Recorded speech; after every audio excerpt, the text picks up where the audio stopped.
येशूला कधीच कोणाची फ्युनरल करता आली नाही, कारण की तो जीवन आहे, तो जीवन आणणार आहे. प्रियांनो, एका गोष्टीत येशू ख्रिस्त मागं राहिला, फ्युनरल सर्व्हिस मध्ये कधीच करता आली नाही, कधीच कोणाचीच फ्युनरल केली नाही. ऐकताय तुम्ही?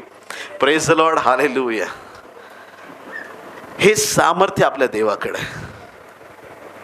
त्या दिवशी पौलाची फ्युनरल झालीच असती, पण देवाची उपस्थिती त्याच्याकडे आहे आणि म्हणून त्याच्या जीवनात देवाने चमत्कार केला. तो साप त्याने घेतला, नुसता मारून कुठंतरी टाकला नाही, त्याला अग्नीत टाकून दिलं. जे लोक तुमच्या विरोधात उठतात ना, जे लोक तुमच्या विरोधात बोलतात ना, त्यांना पवित्र आत्म्याच्या स्वाधीन करून तुम्ही निश्चिंत राहा. माझं असं नुकसान झालंय, मला चावलंय, मला असं झालंय तसं, ते बोलणं सगळं बंद करा, ते सगळं सोडून द्या. तुझ्यामुळे मला वाईट वाटलं, तुझ्यामुळे असं झालं, काहीच विषय काढू नका. जे तुमचे विरोधक आहेत त्यांना देवाच्या हाती देऊन टाका, देवाच्या पवित्र अग्नीमध्ये त्यांना समर्पित करून टाका आणि मग बघा देव तुमच्यासाठी काय काम करतो. हालेलुया. हा अग्नी सैतानाला भस्म करणारा अग्नी आहे. हालेलुया. हा अग्नी देवाच्या लोकांना प्रज्वलित करणारा अग्नी आहे. हा अग्नी देवाच्या लोकांना प्रकाश देणारा अग्नी आहे. आमेन. Praise the Lord. त्या ठिकाणी पौलाच्या जीवनाला एक नवीन वळण मिळालं, पौलाच्या जीवनाला एक नवीन आणखीन सुधारणा मिळाली, अनेक आशीर्वाद त्याला त्या ठिकाणी मिळाले. आणि आज मिलिता जो भाग आहे, आज पण तिथं 100% ख्रिस्ती लोक आहेत. Praise the Lord. जिथं एक चमत्कार होतो ना प्रियांनो, तिथं देव तिथून अजून सुरुवात करतो आणि त्या भागामध्ये देव संजीवन आणतो. किती लोक आमेन म्हणतील? बोले येशू मसीह की अग्नी. मोशेशी परमेश्वर बोलत असताना मी तुम्हाला सांगितलं की मोशे अग्नीच्या जवळ होता.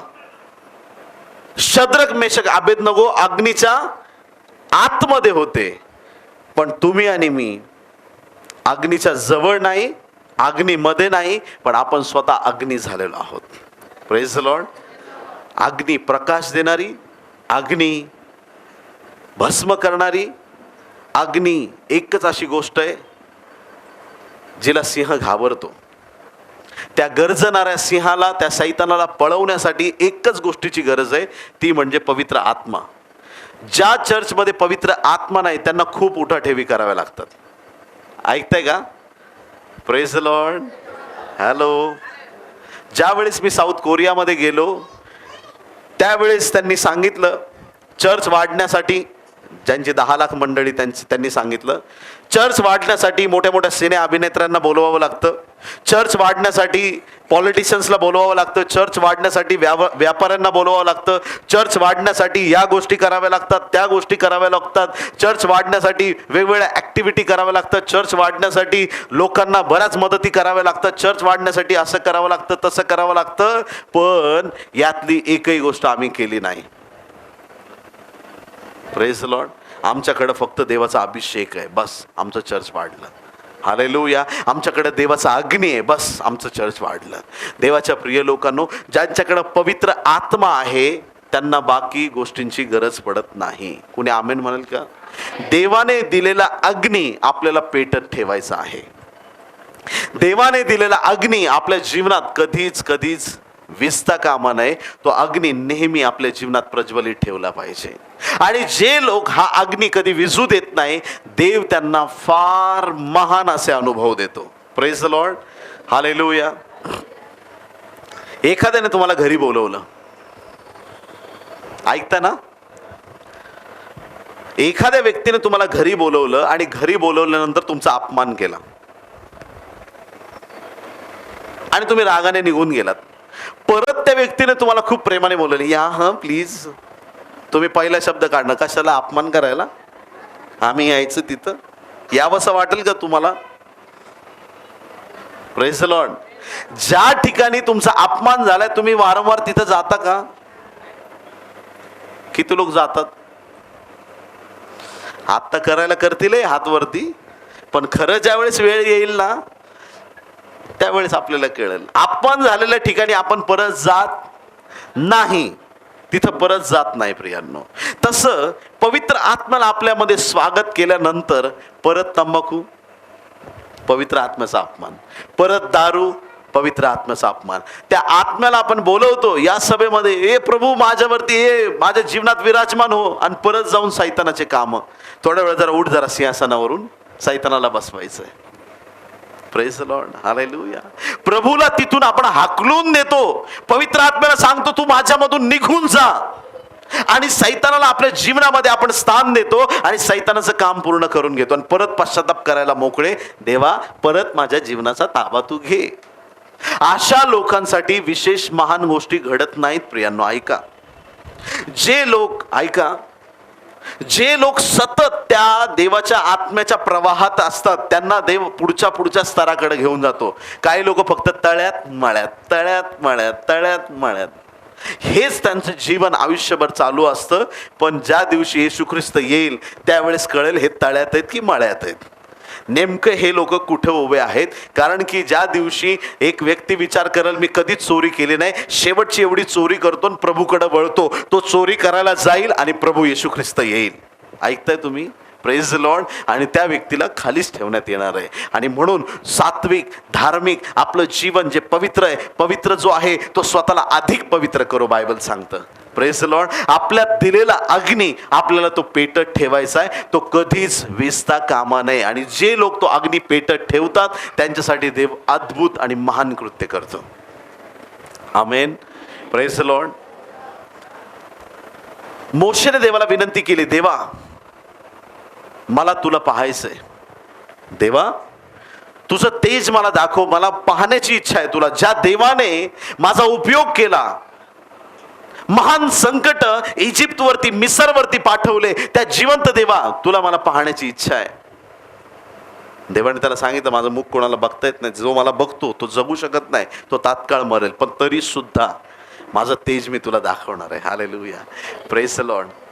जुन्या करारामध्ये ज्याच्याकडे येशूचं रक्त नव्हतं त्या मोशेला देवाने दर्शन दिलं. देवाने त्याला सांगितलं एक खडक आहे माझ्याकडे, त्या खडकावर तू उभा राहा. आणि कालच मी तुम्हाला सांगितलं खडक कोण आहे? येशू ख्रिस्त आहे. खडकावर उभं राहिल्याशिवाय, ख्रिस्तामध्ये आल्याशिवाय देव दिसू शकत नाही. देवाच्या संतगणांनो, देवाच्या निवडलेल्या लोकांनो, देव अद्भुत आणि महान गोष्टी करणार आहे. मोशेला त्याने दर्शन दिलं. एक खडकावर तू उभा राहा, त्या भेगेत त्याला ठेवलं, देवाने त्याला दर्शन दिलं. शद्रक, मेशक, अबेदनगो तप्त अग्नीच्या भट्टीत ते पडले आणि राजाने त्यांना सांगितलं मी किती लोकांना आत टाकायला सांगितलं, तुम्ही हे काय केलं? किती लोकांना टाकलं? 3च लोकांना टाकलं. 4 लोक अग्नीमध्ये फिरत होते. हालेलुया. चौथा देवपुत्र सारखा दिसत होता. चौथा कोण आहे? चौथा येशू ख्रिस्त त्या अग्नीच्या भट्टीत आपल्या लोकांबरोबर फिरत आहे. त्याने राजाने परत दुसरी आज्ञा दिली, त्या तिघांना बाहेर काढा. चौघांना बाहेर काढायची हिंमत आहे राजामध्ये. Praise the Lord. आतमध्ये टाकताना तिघांना टाकलं, आज 4 दिसत आहेत. त्याने असं म्हटलं नाही चौघांनाही बाहेर काढा. तिघांना बाहेर काढलं. पुढची तुम्हाला घटना माहिती आहे काय झालं, पण तो येशू ख्रिस्त तिथं चौथा होता, तो कुठं गेला? कुठं गेला तो? आजही तो अग्नीच्या भट्टीत तसाच उभा आहे. जेव्हा लोक तुम्हाला फेकतील तेव्हा झेलण्यासाठी तो तयार राहिलेला आहे. सिंहाच्या गुहेत आजही तो उभा आहे, यासाठी की जेव्हा लोक तुम्हाला फेकून देतील तुम्हाला झेलण्यासाठी तो तयार असणार आहे. योनासाठी जसा तो पाण्यामध्ये तयार होता, लोकांनी त्याला पाण्यात फेकून दिलं. लक्षात ठेवा, ज्यावेळेस लोक तुम्हाला फेकून देतील तुमचा देव तुम्हाला झेलण्यासाठी तयार असणार आहे. लोक तुमचा त्याग करतील त्यावेळेस तुमचा परमेश्वर तुम्हाला त्याच्या पवित्र हाती घेण्यासाठी सतत तत्पर असणार आहे. परमेश्वर तुमच्यासाठी तयार आहे प्रियांनो. त्या देवाने दर्शन दिलं, अग्निरूप देवाने त्याला दर्शन दिलं. मोशेला दर्शन दिलं, दानिएलला दर्शन दिलं, शद्रक, मेशक, अबेदनगोला दर्शन दिलं. काही उदाहरणं पवित्र शास्त्रात आहेत, त्याने दर्शन दिलं. सुरुवातीच्या काळात 96 साली वयाच्या 15व्या वर्षी मी येशूला स्वीकारलं. माझ्याकडे अशी कुठली साक्ष नाहीये, मी असं केलं तसं केलं, माझ्याकडे काही साक्ष नाहीये. तुम्ही ऐकताय का?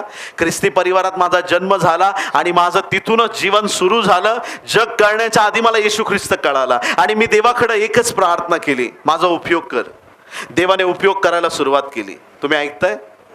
एक दिवशी जेवण करून आम्ही मस्त बसलोय सगळे फॅमिली,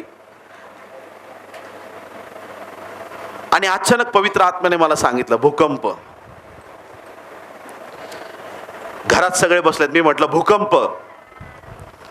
आता सगळ्यांचे गप्पा चालत, म्हटलं काय झालं, मध्येच कुठं आला भूकंप, काय झालं. मी शांतच. परत आणखीन 5 मिनिटानंतर पवित्र आत्मा सांगतोय, सांग यांना भूकंप येणार आहे, भूकंप. मग सगळे शांत झाले आणि मला विचारलं वडिलांनी काय झालं. उद्या दुपारी 3 वाजता कोयनाच्या धरणाला भूकंपाचे धक्के बसणार आहेत, परंतु धरण फुटणार नाही, जीवितहानी होणार नाही. जर असं घडलं तर देव माझ्याशी बोलतो, हे मला चिन्ह आहे. दुसऱ्या दिवशी वडिलांनी ऑफिसवरून येताना न्यूजपेपर संगती आणला. बरोबर दुपारी 3 वाजता भूकंपाचे धक्के कोयनाच्या धरणाला बसले. Praise the Lord. देवा तू एवढं बोलू शकतोस. मग डेअरिंग थोडी वाढली. Hallelujah, praise the Lord. आणि मग देव बोलत गेला, लोकांना प्रॉफेसी करत गेलो, आणि चिन्ह चमत्कार अद्भुत गोष्टी होत असताना परत एकदा मला पण मोशेसारखं वाटलं, देवा ते मिरॅकल होत आहेत ते होत राहू दे, भविष्यवाणी होत आहेत ते होत राहू दे, तुला काय कार्य करायचं ते करत राहा, पण एकदा मला तुला बघायचंय, फक्त एकदा. प्रभू दुसरं काही नाही मागत या जीवनात, मला दुसरं काही नाही मिळालं ना तरी पण चालेल. आणि आज पण माझी सेवा तशीच आहे. देवाच्या प्रिय लोकांनो, मला विमानाने तासनतास प्रवास करणं माहिती आहे. कधी कधी गाडी नाही भेटली ना तर बसच्या पायरीवर, एस टीच्या पायरीवर कंडक्टरच्या पायाच्या पुढं बसून, पायरीवर बसून प्रवास करायचं सुद्धा अजूनही मला माहीत आहे. मला 7 स्टार हॉटेलमध्ये राहायचं माहीत आहे. मला मोठ्या मोठ्या लक्झरियस गाड्यांमधून फिरायचं माहिती आहे. माझी ट्रेन उशीर जर झाला तर प्लॅटफॉर्मवरती पेपर टाकून एका साईडला झोपायचं सुद्धा अजूनही मला माहिती आहे. मी स्वतःला बदलू दिलं नाही. माझ्या देवासाठी मी असाच राहणार, जसा देवाला माझा उपयोग करायचा आहे तसा मी तयार राहणार. प्रियांनो, तुम्ही ऐकताय का? पण मी देवाकडे एकच याचना केली, मला फक्त एकदा तुझं दर्शन दे, मला तुला पाहायचंय. देवाची मला स्पष्ट वाणी आली, उपवास आणि प्रार्थना कर. काय वाणी आली? उपवास आणि प्रार्थना कर. आणि माझ्याकडं ना मला देव बोलला ना, मला विलंब लागत नाही. एकदा 3:30ला झोपेतून उठवलं, उठ विकास तुला जालन्याला जायचंय. मुंबईत होतो. कुठं जायचं? जालन्याला. लक्षात ठेवा, मी उठून लगेच आंघोळ आणि आवाज सगळा. मिसेस विचारते, अहो काय झालं? देवाने सांगितलं आत्ताच्या आत्ता जालन्याला जायचं. तुम्ही ऐकताय? जर माझ्याकडे वेळ उशीर बघू करू ह्या गोष्टी मला नाही चालत. माझा देव बोललाय तीच वेळ माझ्यासाठी सुरुवात झालेली आहे. Praise the Lord, hallelujah.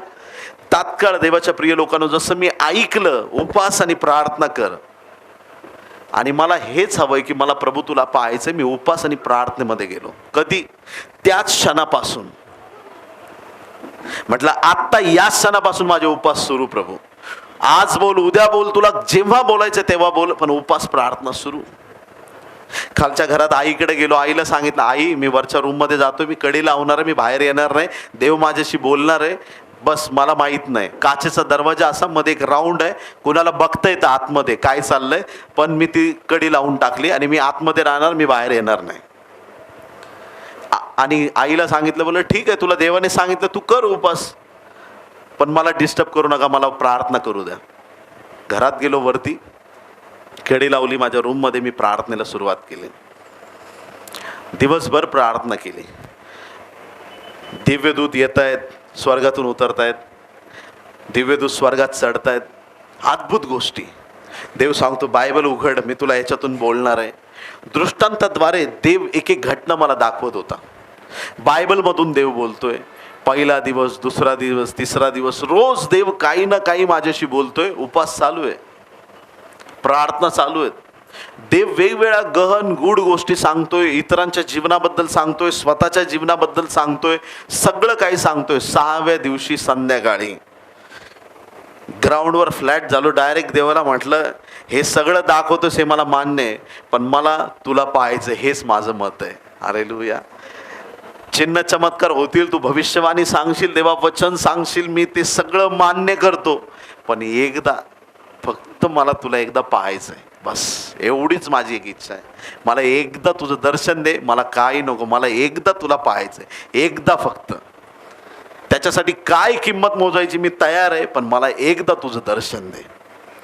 मी अशी प्रार्थना केली आणि 7वा दिवस होता. अजूनही मला स्पष्ट आठवतं देवाच्या प्रिय लोकांनो, त्या दिवशी मी प्रार्थना करत असताना माझ्या घरामध्ये मी गुडघे टेकलेले होते आणि मी गुडघे टेकलेले असताना मी पाहिलं, मी प्रार्थनेत आहे आणि स्वर्गातून 2 दिव्यदूत उतरताना मी पाहिले.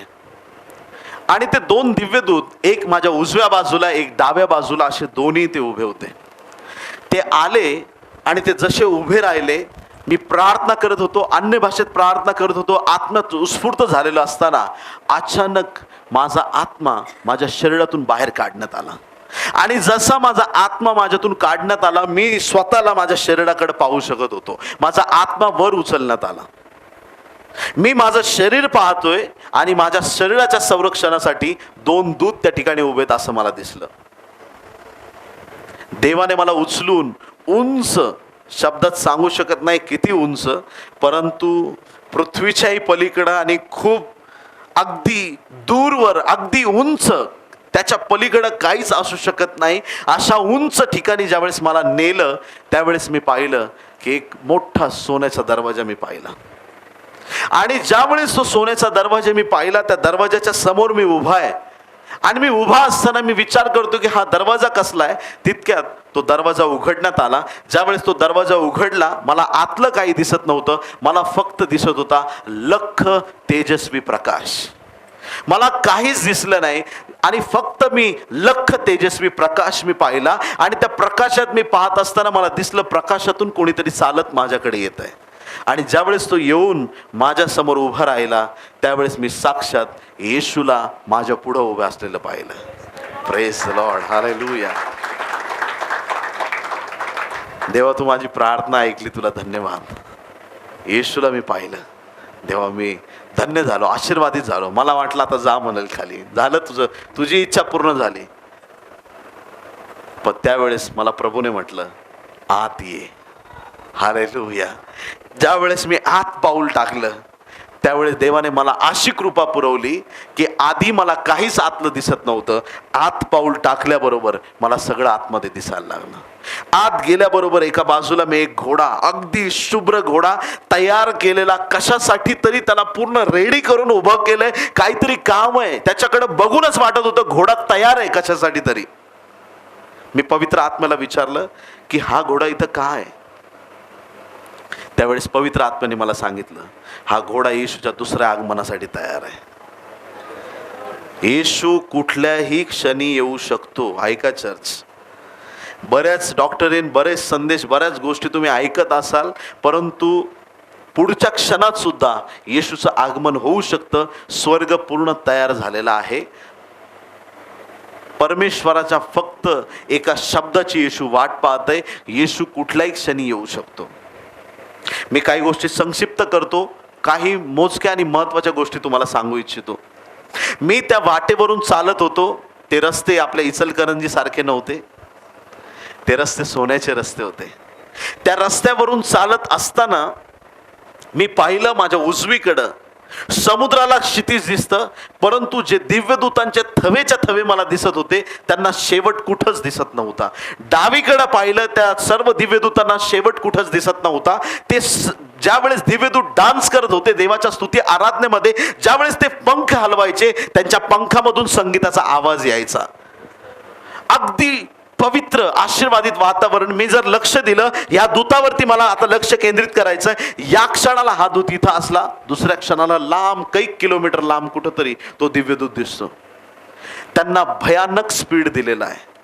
ते देवाची स्तुती आराधना करत राहतात. हे मी असं चालत चालत असताना एक माणूस रस्त्याच्या बाजूला उभा राहून देवाची स्तुती आराधना करतो. पण त्या व्यक्तीमध्ये मी एक विशेष बघितलं, त्याच्या डोक्यापासून पायापर्यंत सगळे डायमंड्स लागलेत पूर्ण शरीरावरती. पूर्ण डायमंडनी पूर्ण अंग झाकलंय. मी म्हटलं बायबलमध्ये कुठे वाचलं नाही. या व्यक्तीचं जीवन मला माहित नाही. असं पण लोक स्वर्गात आहेत ज्यांच्या पूर्ण अंगभर सगळे हिरे लावलेले आहेत. पवित्र आत्म्याला विचारलं हा व्यक्ती कोण आहे. हा स्तुती आराधना करतोय, याच्या अंगभर सगळे हिरे लावलेले, हा व्यक्ती कोण आहे. पवित्र आत्म्याने मला सांगितलं हा स्टेफन आहे, स्टीफन हा स्टेफन आहे. जगात असताना लोकांनी धोंडमार करून त्याला मारलं आणि स्वर्गात आल्यावर त्या धोंड्यांचे हिरे झाले त्याच्या अंगावरती. स्वर्गात तुमच्यासाठी खूप मोठा रिवॉर्ड आहे प्रियांनो. पौलाला भेटू शकलो, अनेक अनेक गोष्टी देवाने मला रिव्हील केल्या. देवाच्या सुंदर गीतावरती नाचणारी फुलं त्या ठिकाणी आहेत आणि माणसाच्या डोळ्यांना फक्त 150 रंग दिसतात, हे लक्षात ठेवा. पण स्वर्गात गेल्यानंतर तुम्ही कलर्स काउंट करू शकत नाही, अनलिमिटेड. आणि ज्या कलर्सची तुम्हाला नावं माहीत नाही असे रंग स्वर्गात तुम्हाला पाहायला मिळतील. एक आगळी वेगळी जागा आहे. आणि सरते शेवटी मला पौलाबद्दल एक अजून गोष्ट ॲड करावीशी वाटेल. ज्यावेळेस मी पौलाला स्वर्गामध्ये भेटलो त्यावेळेस मी एकच प्रश्न त्याला विचारला आणि तो प्रश्न हा होता की तुला एवढ्या वेळा दगडमार केला तरी उठलास आणि परत सेवा केली, एवढ्या वेळा जहाज बुडत होतं परत बाहेर निघाला, परत सेवा केली, एवढ्या वेळेस लोकांनी तुझी छीतू केली, एवढी तुझी निंदा झाली, एवढ्या वेळ तुला हंटरनी मारलं तरी उठून तू सेवा करत होता, तुला कधी भीती वाटली नाही का? एवढं दुःख सहन कसं केलं? पौलाने मला एकाच वाक्यात मला सांगितलं, ज्या वेळेस लोक मला मारायचे त्यावेळेस मला फक्त येशूचा क्रूस दिसत होता. ज्या वेळेस माझ्या नजरेसमोर येशूचा क्रूस यायचा मला हे समजायचं जे मार आत्ता मला पडत आहे तो माझ्या येशूने माझ्यासाठी आधीच वाहून नेलाय. मला वेदना होत नव्हत्या, माझं दुःख माझ्या क्रूसावरती माझ्या येशूने आधीच घेतलं हे मला माहीत होतं. म्हणून त्या वेदनेची मला भीती वाटत नव्हती, मला वधस्तंभ दिसायचा आणि म्हणून त्या क्रूसाच्या सामर्थ्याने मी ते सगळं सहन करू शकलो. देवाच्या प्रिय लोकांनो, सरते शेवटी अशा एका ठिकाणी मला देवाने आणून उभं केलं, परमेश्वराच्या सिंहासनापुढे.